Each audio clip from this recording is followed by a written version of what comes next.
et journalistes, chers internautes, bonjour. Heureux de vous retrouver à ce point de presse gouvernemental quotidien sur la gestion de la pandémie à coronavirus ou Covid-19. Hier, nous avons suivi la déclaration de son Excellence M. Amadou Gon Coulibaly, Premier ministre, chef du gouvernement, ministre du budget du portefeuille de l'État, présentant le plan de soutien économique, social et humanitaire mis en place par le gouvernement de la République de Côte d'Ivoire. À partir de ce plan, plusieurs ministères seront amenés à apporter des éléments de réponse aux questions des populations. Cet après-midi, à travers ce point de presse gouvernemental quotidien initié par le ministère de la Communication et des Médias, porte-parole du gouvernement, et piloté par le CICG, nous recevons un ministre, des experts, pour nous répondre sur les questions qui font l'actualité. Sans plus tarder, nous invitons Monsieur le ministre du Pétrole, de l'Énergie et des Énergies renouvelables, M. Abderrahmane Cissé, pour son exposé. Monsieur le ministre.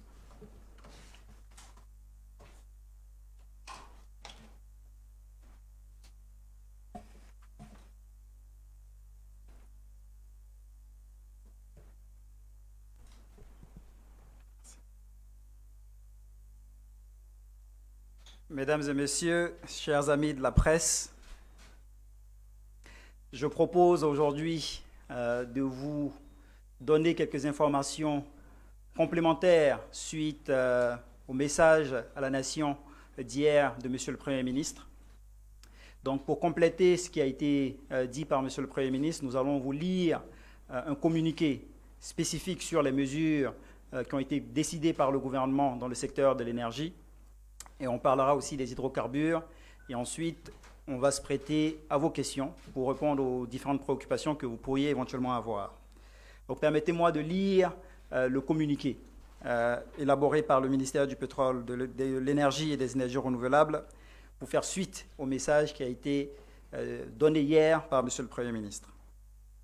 Conformément aux instructions de son Excellence M. Alassane Ouattara, président de la République de Côte d'Ivoire, le Premier ministre Amadou Gon Coulibaly a annoncé ce mardi 31 mars 2020 les mesures arrêtées par le gouvernement en vue de soutenir les populations, notamment les plus vulnérables, et d'atténuer l'impact de la pandémie à coronavirus. Dans le secteur de l'énergie, il s'agit de deux principales mesures. Premièrement, le report pour l'ensemble des ménages des dates limites de paiement d'avril et mai 2020 des factures d'électricité. La date limite de paiement d'avril 2020 a été reportée à juillet 2020 et celle de mai 2020 a été reportée en août 2020. Ainsi, les populations disposent d'un délai supplémentaire de 3 mois pour s'acquitter de ces factures. Cette mesure signifie qu'aucune pénalité ne sera appliquée aux clients et qu'il n'y aura aucune suspension de la fourniture d'électricité pour cause d'impayés pendant cette période. Par ailleurs, le règlement des factures peut se faire en plusieurs paiements sur la période du report. Deuxièmement, donc concernant la deuxième mesure, le gouvernement a décidé de la prise en charge des factures d'électricité des ménages abonnés au tarif social d'électricité devant être payés en avril et mai 2020. Cette mesure en faveur des ménages les plus vulnérables, donc les ménages à faible revenu, bénéficie à 40% des abonnés à l'électricité en Côte d'Ivoire. Donc environ 1 million d'abonnés, 1 million de ménages, soit environ 6 millions de nos concitoyens. De façon pratique, pour les ménages abonnés au tarif social d'électricité, ayant déjà réglé la facture reçue au mois de mars, un avoir équivalent au montant de la dite facture leur sera octroyé sur leur prochaine facture.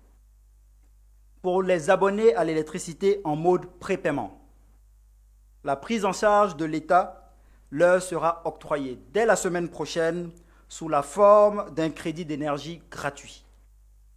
Les modalités pratiques pour disposer de ce crédit gratuit seront communiqués par la CIE.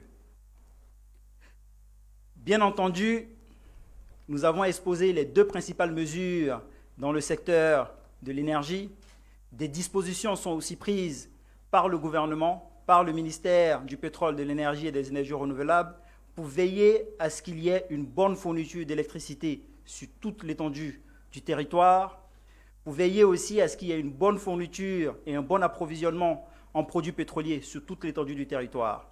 Des dispositions sont en cours, sont en train d'être prises par le gouvernement pour veiller à ce qu'il y ait une bonne fourniture d'électricité et un bon approvisionnement. Donc nous travaillons à cela, aucune inquiétude à avoir sur l'approvisionnement en produits pétroliers et même au-delà du couvre-feu, les équipes de la CIE sont mobilisées, demeurent mobilisées pour justement intervenir en cas de besoin, en cas de coupure. En ce qui concerne les stations-service, nous avons veillé, bien entendu, nous avons le couvre-feu à partir de 21h, mais nous avons demandé, instruit l'ensemble des stations-service à veiller à ce qu'aucune station ne soit fermée avant 19h, pour laisser le temps à la population de pouvoir, bien entendu, prendre du carburant si besoin. Et nous avons aussi sensibilisé l'ensemble des acteurs des secteurs énergie et hydrocarbures à l'ensemble des recommandations faites par le gouvernement pour lutter contre le coronavirus. Nous profitons encore de l'occasion qui nous est donnée aujourd'hui pour inviter la population à suivre toutes les recommandations du gouvernement en vue de rompre la chaîne de transmission du coronavirus. Je vous remercie. Est-ce que vous avez éventuellement des questions? Je fais le MC, hein, je gère. Hein. Donc, Monsieur Baudelaire-Mieux, vous avez la parole.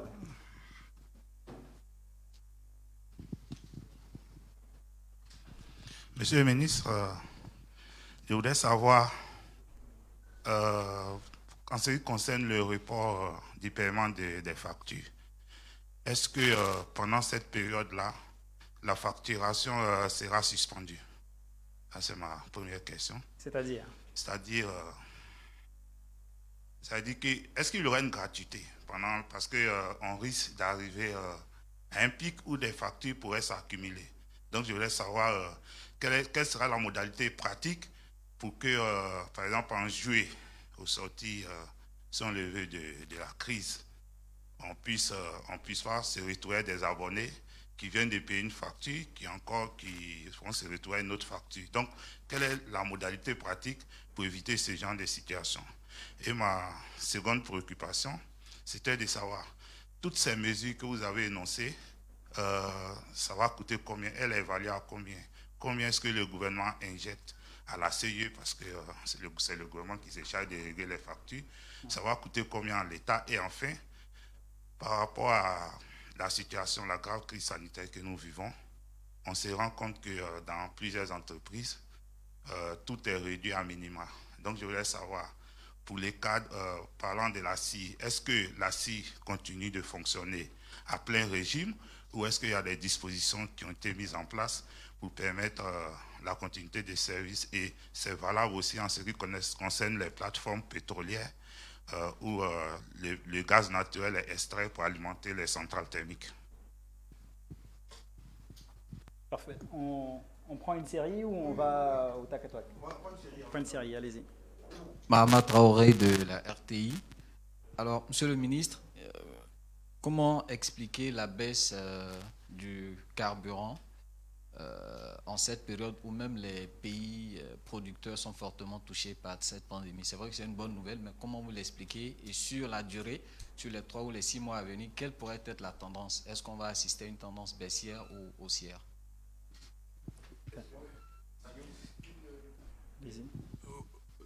Noël Gnagno, télévision première chaîne. Vous avez parlé vous avez 6 millions de personnes qui sont concernées par les mesures. Alors, dites-moi, comment on identifie? Merci.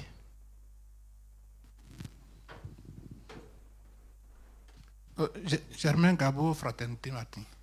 Il y a 60% des abonnés qui ne sont pas pris en compte par ces mesures. Vous avez tantôt dit que c'est 40%. Et dans les 60% qui restent, c'est beaucoup d'entreprises, des personnes qui, peut-être à votre avis, ont des niveaux de vie élevés. J'ouvrais être à 10 ampères, ça ne garantit.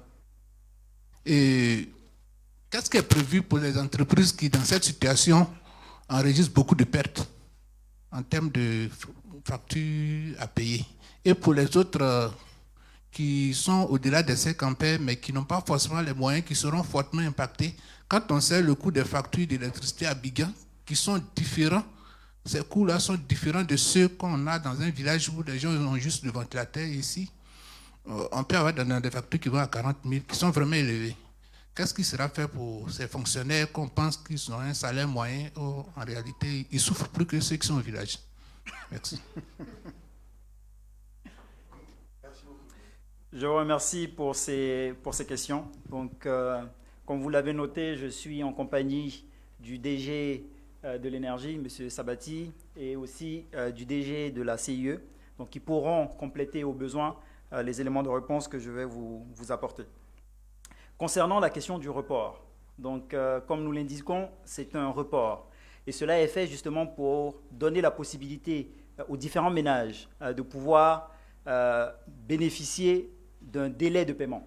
Donc, comme l'ont indiqué dans le communiqué, le paiement peut se faire en plusieurs tranches. Donc, vous pouvez payer une partie aujourd'hui, revenir un peu plus tard. Donc, c'est des facilités de paiement qui sont offertes aux populations. Plutôt que de sortir aujourd'hui 20 000 francs CFA, par exemple, pour payer votre facture, automatiquement, vous pouvez payer aujourd'hui 5 000 francs, revenir une semaine, un mois après, payer un autre montant. Donc, c'est une facilité de paiement. Ça permet vraiment de soulager la trésorerie des ménages. C'est une mesure qui est très importante. Parce qu'aujourd'hui, avec les impacts de la crise, sortir des montants importants aujourd'hui en une fois n'est forcément pas aisé pour une partie de la population. C'est dans ce sens que le gouvernement a proposé de pouvoir justement permettre à ces ménages de payer en plusieurs fois la facture d'électricité. Donc les factures, notamment celles qui devaient être payées en avril, parce que vous n'êtes pas sans savoir que normalement une échéance était prévue dans cette semaine d'avril. Donc on permet de décaler. Donc vous avez la possibilité de payer en plusieurs fois sur une période de 3 mois. Le gouvernement a aussi instruit la CIE à ne pas suspendre, à ne pas en fait déposer les compteurs. Donc il n'y aura pas de dépose de compteurs qui seront faits pendant cette période-là. Donc c'est vraiment une facilité très importante de trésorerie qui permet aux différents ménages de pouvoir gérer leur trésorerie. En ce qui concerne le coût de la mesure, sur la prise en charge par l'État des factures des abonnés au tarif social de l'électricité, c'est une dizaine de milliards de francs CFA de soutien direct de l'État. Donc il y a un soutien déjà en trésorerie donc, qui est fait, parce que pendant la période où les factures ne sont pas payées en une fois, il y a un effort de trésorerie qui est fait par le secteur de l'énergie. Mais en plus de ça, il y a un apport direct en numéraire, en cash, qui est fait par l'État au secteur de l'énergie. Donc, l'État se substitue aux ménages qui sont au tarif social de l'électricité pour payer les factures. Donc, il y a environ 10 milliards de francs CFA qui sont payés par l'État pour faire face à ces factures qui sont prises en charge par l'État.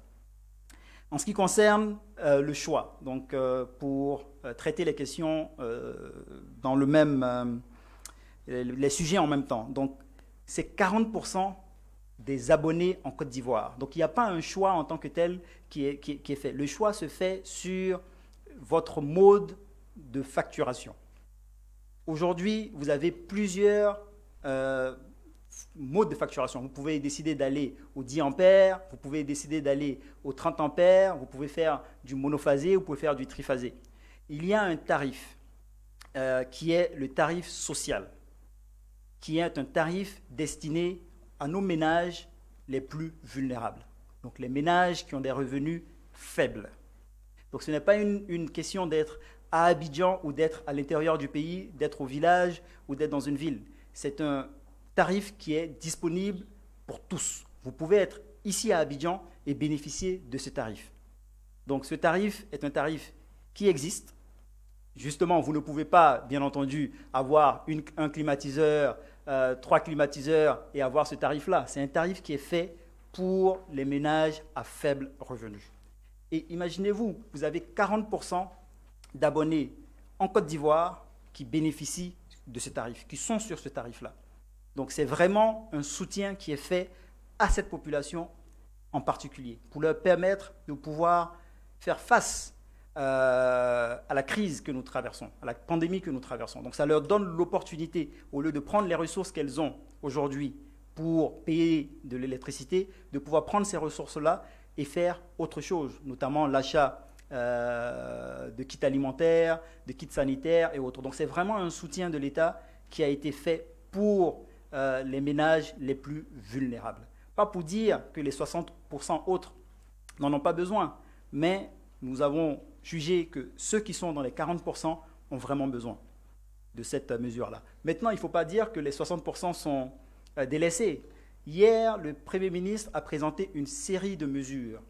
Donc, nous avons focalisé aujourd'hui sur les 2 mesures qui concernent le secteur de l'énergie, mais il y a d'autres mesures qui ont été indiquées par Monsieur le Premier ministre. Le Premier ministre a parlé des mesures qui sont faites pour les entreprises, donc notamment tous les efforts qui sont faits en matière de fiscalité, les efforts qui sont faits en matière de paiement de la dette intérieure. Donc, il y a une série de mesures qui sont prises. Il ne faut pas regarder les mesures de façon individuelle, il faut les regarder dans leur ensemble. Vous pouvez ne pas bénéficier d'une mesure en tant qu'entreprise, par exemple, dans le secteur de l'énergie, mais vous bénéficiez d'une mesure dans un autre secteur. Hier, le plan qui a été proposé par M. le Premier ministre couvre l'ensemble des secteurs et permet vraiment de pouvoir aider chaque groupe et d'aider chaque personne en Côte d'Ivoire. C'est vraiment l'objectif. C'est un plan social qui permet et qui permettra, j'en suis sûr, de pouvoir traiter ces questions-là.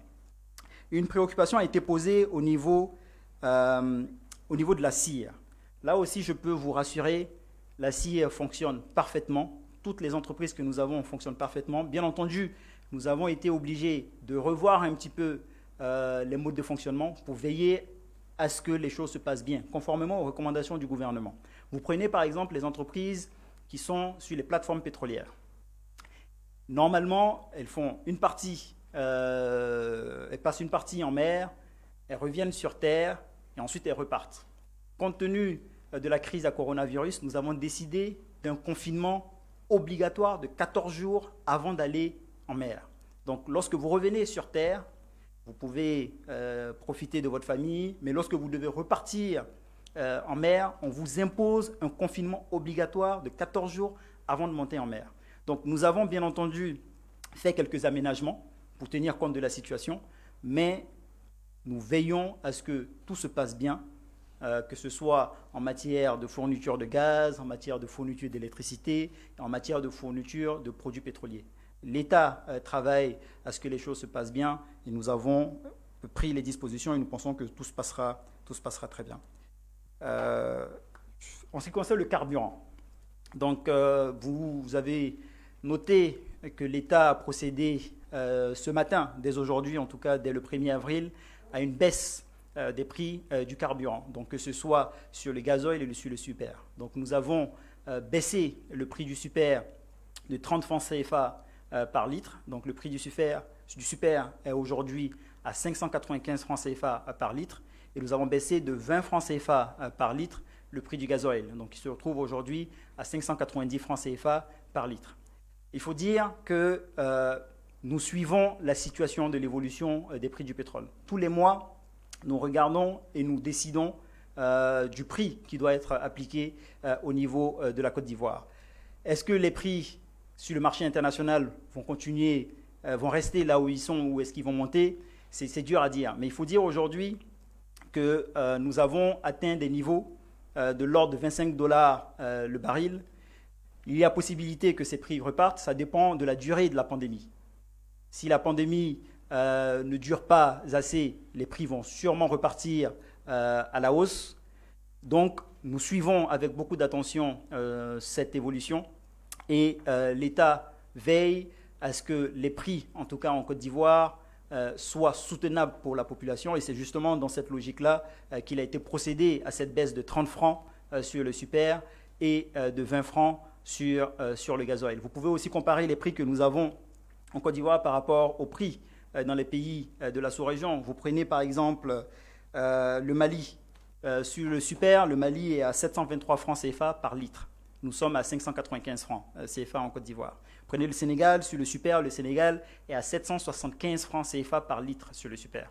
Donc 180 francs CFA par litre au-dessus de la Côte d'Ivoire, alors qu'ils ont aussi une raffinerie comme nous, ils ont un port. Donc il y a quand même des efforts qui sont faits par l'État. Vous prenez le gasoil, nous sommes à 590 francs CFA en Côte d'Ivoire, le Sénégal est à 655 francs CFA par litre et le Mali est à 651 francs CFA par litre. Donc nous suivons l'évolution, mais nous veillons à ce que tous les efforts, que l'État fasse en tout cas tous les efforts possibles pour soulager nos populations.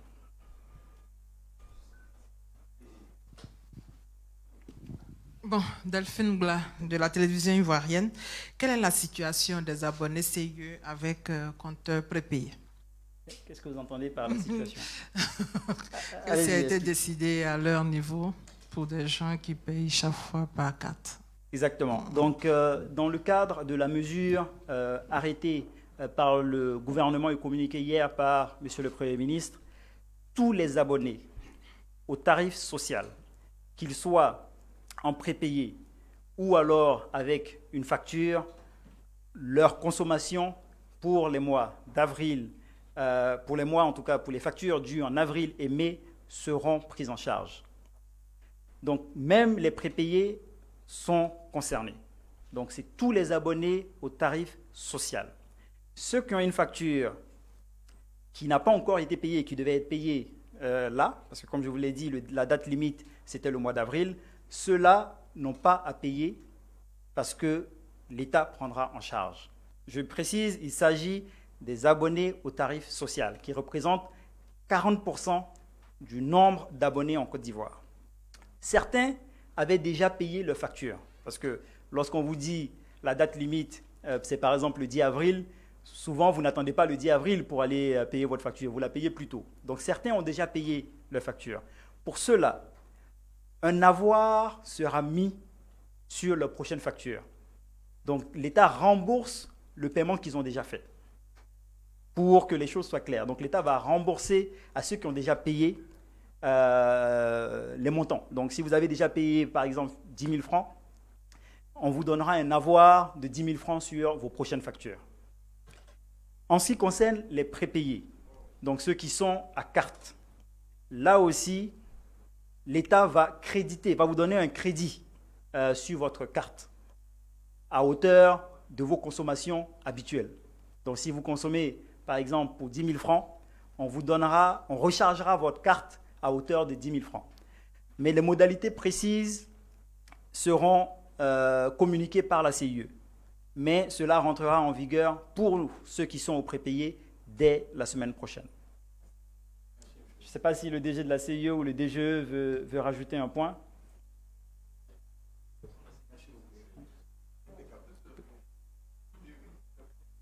Je ne sais pas s'il y a d'autres questions ou pas. Il n'y a plus de questions? Bon. Donc en tout cas, je vous remercie. J'espère que j'ai été clair. Je rappelle que M. le ministre est accompagné donc du directeur général de la CIE et du directeur de l'énergie, à savoir M. Amadou Bakayoko et M. Sissé Sabati. Domaine de la santé, nous invitons M. Yapo. Ce serait bien, vraiment, on ne sait jamais, on peut avoir encore... Voilà, il y a des questions. Merci beaucoup, M. le ministre. Non, Monsieur Yapo, pour la santé, Monsieur Yapo, directeur commercial donc, de la nouvelle pharmacie de Côte d'Ivoire. Merci, Monsieur le ministre. Chers amis journalistes, j'interviens pour le compte du ministère de la Santé aujourd'hui, précisément dans le cadre de la problématique d'approvisionnement en médicaments, dans le cadre de la riposte, du plan de riposte qui a été mis en place, c'est-à-dire sur toute la chaîne de valeur qui commence depuis les achats des produits pharmaceutiques qui ont été ciblés, le stockage et la distribution, bien sûr, au centre de santé public. Dans l'actualité, vous avez vu que l'État de Côte d'Ivoire a reçu un don de produits pharmaceutiques, je crois que c'est passé à la télévision, Et donc, la nouvelle PSP, en sa qualité de centrale d'achat et de distribution des produits pharmaceutiques, a été instruite par le ministère de la Santé au fin d'assurer en fait la distribution de ces produits pharmaceutiques là en urgence. Il s'agit principalement de consommables qui interviennent dans les mesures barrières mises en place par le ministère de la Santé, des gants, donc des masques rectangulaires, ce qu'on appelle, comme ce que j'ai porté, des masques rectangulaires chirurgicaux. On a aussi des masques de type FFP2 qui sont un peu spécifiques pour le personnel de santé, qui ont été aussi reçus par l'État du Côte d'Ivoire. On a aussi des tests PCR et ARN qui sont utilisés dans la détection des cas, qui ont été reçus également. On a aussi reçu, au niveau de la nouvelle PSP, des gants, des casques visières, j'ai parlé des kits de détection, du gel aussi hydroalcoolique et des gants. Donc, il s'agit pour nous, en très peu de temps, d'assurer donc la distribution de ces produits pharmaceutiques-là sur toute l'étendue du territoire. Et à cet effet, la nouvelle PSP, sur instruction du ministre de la Santé, a mis en place un plan d'urgence d'approvisionnement qui se déploie à partir d'aujourd'hui, à partir de ce mercredi, et qui va assurer la distribution de ces produits de santé-là sur toute l'étendue du territoire jusqu'au vendredi 10 avril. Donc, il s'agit des allocations qui seront faites, des allocations qui seront constituées de kits de ces intrants-là dont j'ai parlé, et donc qui seront approvisionnés plutôt par nos circuits habituels de livraison. Donc, le plan d'approvisionnement détaillé, c'est-à-dire ce que chaque structure sanitaire va recevoir en termes d'allocation, depuis les CHU, en passant par les CHR, les hôpitaux généraux et bien sûr les districts sanitaires. Ce plan d'approvisionnement détaillé là a été remis au ministère de la Santé, voilà, pour pouvoir suivre aussi derrière la réalité de la disponibilité dans ces centres-là. Donc il s'agit pour nous d'assurer la disponibilité, la distribution plutôt aux centres de santé de référence, c'est-à-dire les CHU, les hôpitaux généraux, et puis les districts sanitaires. Et les districts sanitaires auront en charge ensuite d'assurer cette disponibilité-là, cette distribution auprès des centres de santé et des autres ESPC qui sont sur leur aire sanitaire. On s'est donné en tout cas 10 jours pour que tout ça soit disponible dans les centres de santé publics.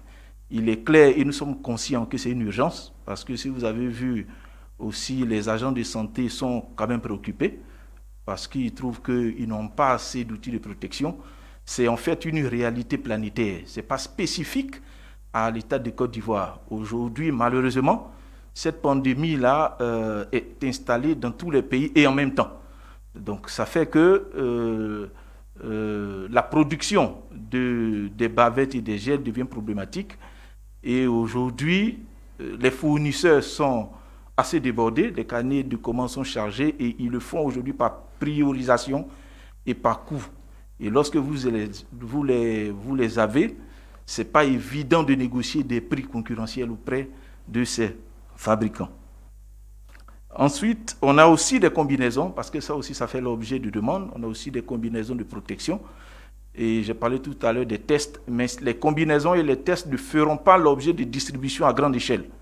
C'est des produits qui seront la nouvelle PSP, qui vont approvisionner les structures spécialisées en fonction de leurs besoins. Il ne s'agit pas de distribuer des combinaisons de protection au centre de santé public. De toute façon, ils n'en auront pas besoin. En dehors de ce don, donc il s'agit d'un don que nous allons déployer au niveau des centres de santé publics. Mais en dehors de ça, parce que ça c'est ponctuel, en dehors de ça, et sur la base de l'effort que le gouvernement a eu à faire dans le cadre de ce plan de riposte, je parle au niveau budgétaire, la nouvelle pharmacie de la santé publique de Côte d'Ivoire a passé une commande de médicaments et d'intrants aussi en dehors de ce don de près de 28 milliards. De près de 28 milliards. Et les délais qui ont été négociés avec les différents fournisseurs partent de 7 à 15 jours. De 7 à 15 jours. Donc il s'agit ici en fait de tous les intrants et consommables et même médicaments, des produits qui sont utilisés et qui rentrent en fait dans l'arsenal thérapeutique de prise en charge des patients. Donc c'est ce volume de médicaments qui a été commandé par la nouvelle PSP. Et nous attendons la réception au fur et à mesure. Mais actuellement, il faut rassurer aussi les populations. C'est vrai que nous faisons face à cette pandémie, mais cette pandémie ne fait pas appel à de nouveaux produits en tant que tels. C'est des médicaments qui sont déjà utilisés par nos spécialistes, par nos prescripteurs. Il reste à ajuster les stocks. Et pour l'instant, on dispose de médicaments. Actuellement, la nouvelle PSP, mais comme on ne sait pas comment cette pandémie va progresser, il faut ajuster les niveaux de disponibilité. Donc, on a déjà près de 70 à 80% de ces médicaments-là qui sont actuellement dans nos entrepôts. Mais en tant que structure sanitaire centrale d'achat qui approvisionne toutes les formations sanitaires publiques, il est prudent pour nous de pouvoir assurer une bonne disponibilité derrière, parce que, bon, on n'est pas toujours on ne prévoit pas véritablement comment cette pandémie-là va évoluer. On espère véritablement que dans un temps très court, avec les mesures barrières que le gouvernement a prises, cela va s'arrêter d'ici peu. Donc, voici un peu de façon succincte ce que j'avais à vous transmettre aux internautes et à tous nos compatriotes qui nous suivent, que le gouvernement travaille, le ministère de la Santé est conscient qu'aujourd'hui, la Côte d'Ivoire doit se doter en fait de stocks de médicaments qui lui permettent de faire face justement à cette riposte. Retenez que l'État de Côte d'Ivoire a bénéficié d'un don qui va être déployé dans ces 10 jours dans les formations sanitaires publiques pour que nos personnels de santé soient équipés en gel, en masque, en gants, en tout cas des produits de première nécessité pour faire barrière. Et dans la continuité de cet approvisionnement, la nouvelle PSP a passé une commande de près de 28 milliards de médicaments et attend en fait ces livraisons entre 7 et 15 jours. Ils vont nous permettre de consolider en fait ce que nous avons pour faire face à cette pandémie-là et répondre correctement aux sollicitations de nos prescripteurs dans les formations sanitaires publiques.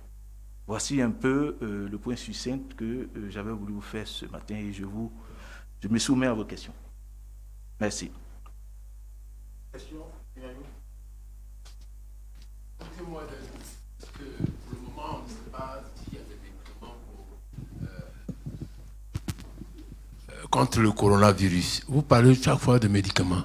Moi, je suis assis à la maison, je vous vois, personne, ressources, vous dites médicaments. Je conclus qu'il y a des médicaments. Alors, c'est quoi qu'est-ce que vous mettez dans médicaments? Ok, merci. C'est une très bonne question. Ça va permettre au moins d'éclairer aussi nos compatriotes. Lorsqu'on parle de médicaments, on s'attaque ici à un virus. Un virus dans le principe de gestion des virus lorsqu'on est face à une infection virale. Le principe, c'est d'affaiblir le virus, de susciter en fait la production d'anticorps, et c'est les anticorps qui finissent par lutter contre le virus. Ce n'est pas un médicament particulier.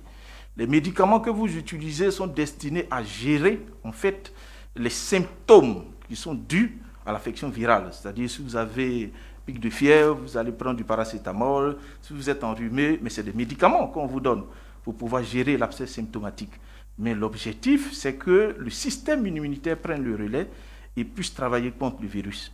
Donc, pour l'arsenal thérapeutique destiné à gérer tous les symptômes de l'affection virale est présent au niveau de la nouvelle PSP. Et c'est ce qu'on utilise, parce que bon, vous avez vu qu'on dit qu'il y a des cas qui sont pris en charge dans les structures de confinement et de prise en charge. Donc, c'est ces médicaments-là qui sont à chaque fois livrés, qui sont à chaque fois donnés sur la base des commandes que ces structures sanitaires font. Donc, il y a effectivement des médicaments qui sont destinés à gérer ces aspects-là. Sinon, l'objectif, c'est que votre système immunitaire prenne le relais pour combattre le virus. C'est ce qu'on observe dans la grippe que nous avons habituellement. Quand vous avez un rhume, quand vous avez une fièvre, bon, c'est les médicaments symptomatiques qu'on vous donne. Donc, c'est de ça que je parlais.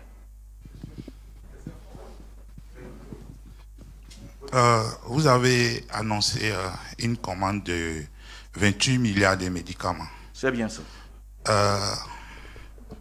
au moment où on parle, est-ce que ces médicaments, vous avez parlé de vont arriver dans quelques jours, ou il y a une partie qui est déjà là, parce que dans certaines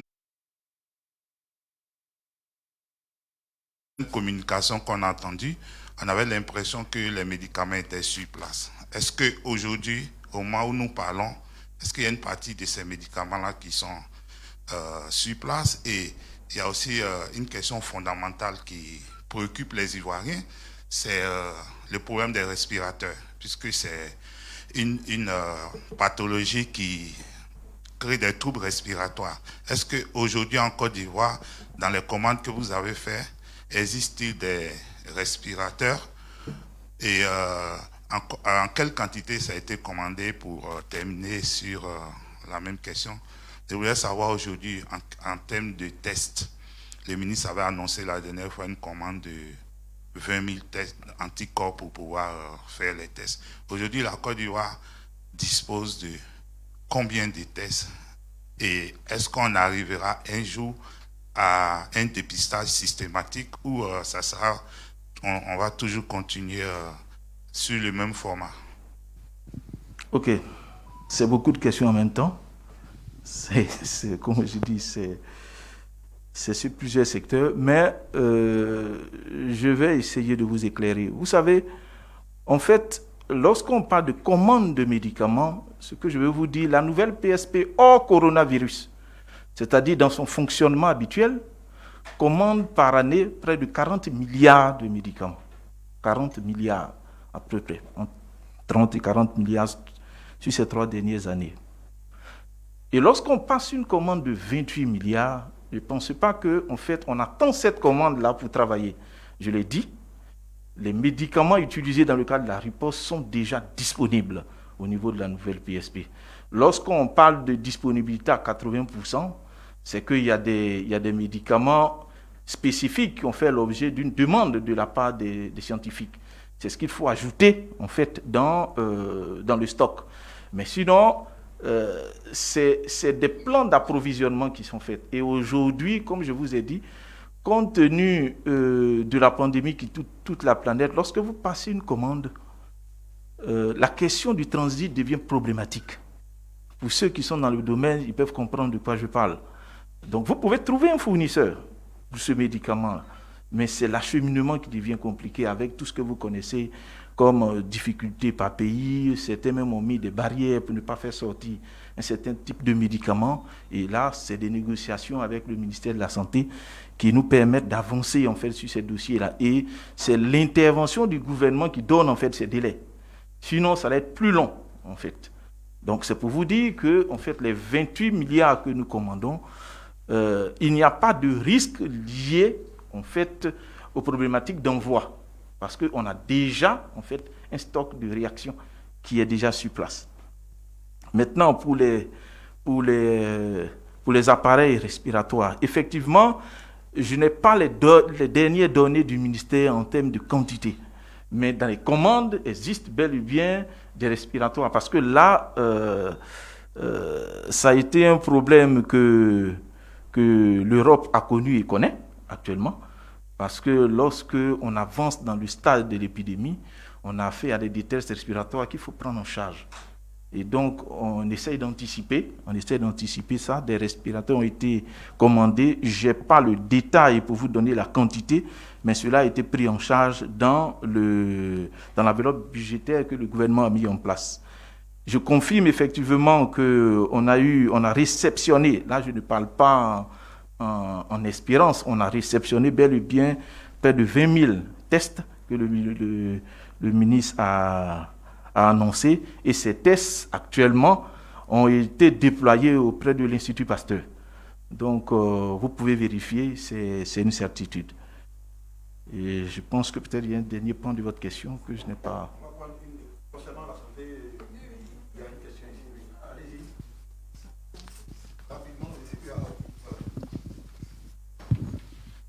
Merci bien. Je suis Jérémy Junior et je voulais appeler deux petites questions. Est-ce que si on a atteint un pic de personnes infectées, est-ce qu'on sera obligé de faire, on va se retrouver dans une situation dépistage obligatoire? Première question. Deuxième question, c'est une maladie virale, comme le sida, mais bon, vous dites qu'on peut trouver le médicament.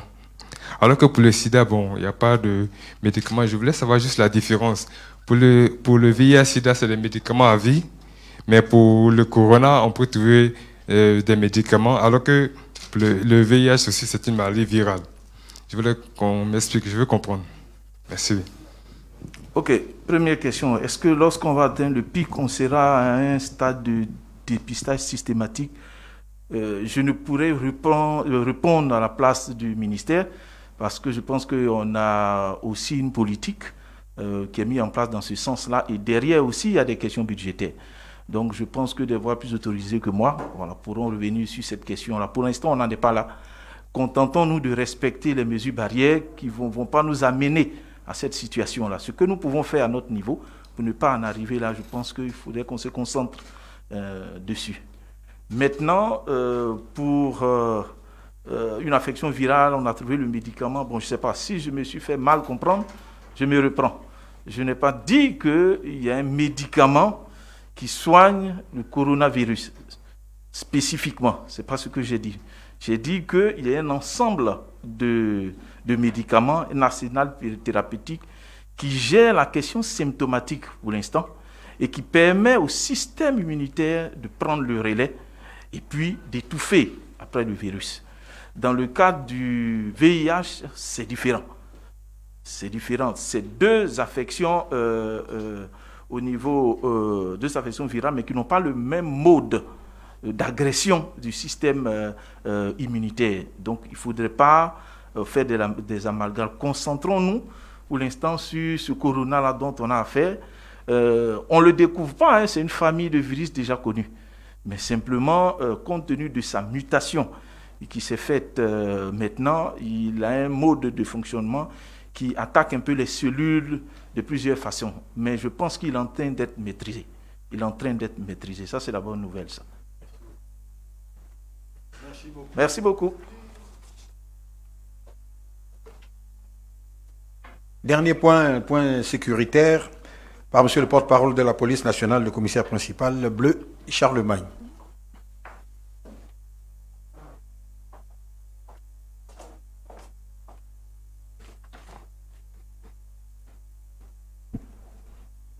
Bien, merci. Nous sommes donc à notre 9e jour donc, de la mise en œuvre des mesures relatives au couvre-feu. Dans la nuit d'hier à aujourd'hui, nous avons interpellé 16 individus pour violation de couvre-feu. Et nous avons assisté 8 personnes en urgence médicale que nous avons aidées et orientées vers les hôpitaux et autres centres de santé. Nous avons fait enlever 3 corps pour mort naturelle à domicile que nous avons orientés également au niveau des différentes morgues. Ce qui nous donne un total à ce jour de 473 individus interpellés pour violation de couvre-feu. 76 engins mis en fourrière, moto, auto et tricycle pendant la période de couvre-feu. Un total maintenant de 41 personnes donc assistées pour urgence médicale. Le commentaire que cela nous laisse, c'est que ce chiffre de plus en plus croissant de citoyens ivoiriens et vivant en Côte d'Ivoire qui transgressent les mesures prises par l'État de Côte d'Ivoire quant à la mise en œuvre du couvre-feu s'apparente à une défiance, sinon un sabotage.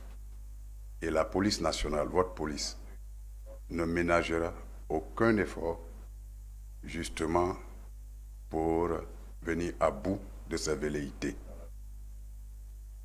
Je voudrais donc ici en appeler au civisme de nos concitoyens et leur demander de cesser toute velléité d'infraction pendant le couvre-feu.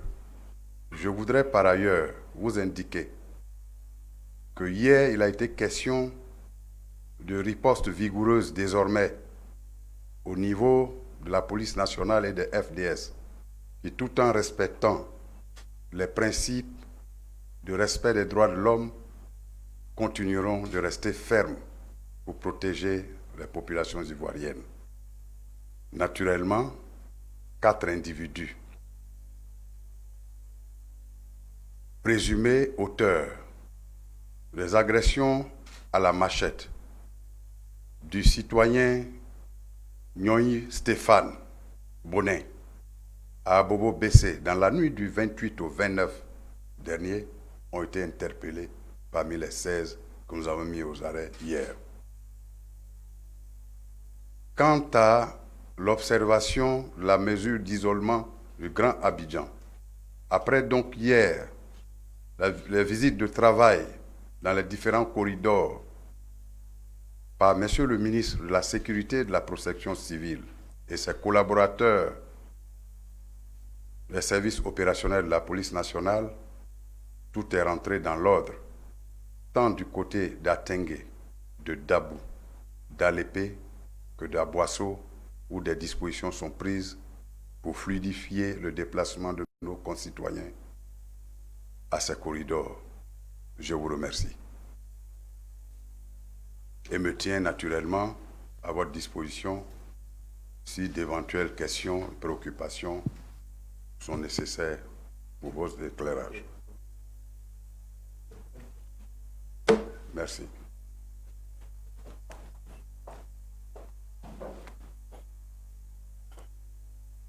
Voilà. Messieurs les journalistes, chers internautes, avant de clore ce point de presse, comme rappelé par son Excellence Monsieur le Premier ministre, un appel au civisme et à la discipline nous est demandé.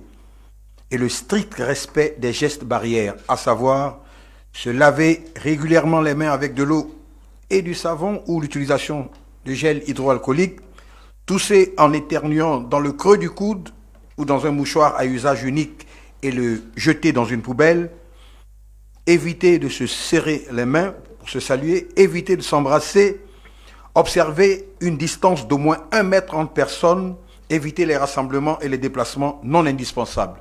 Sur ce, prenez soin de vous, je vous remercie. Rendez-vous demain, 15 h. Merci beaucoup.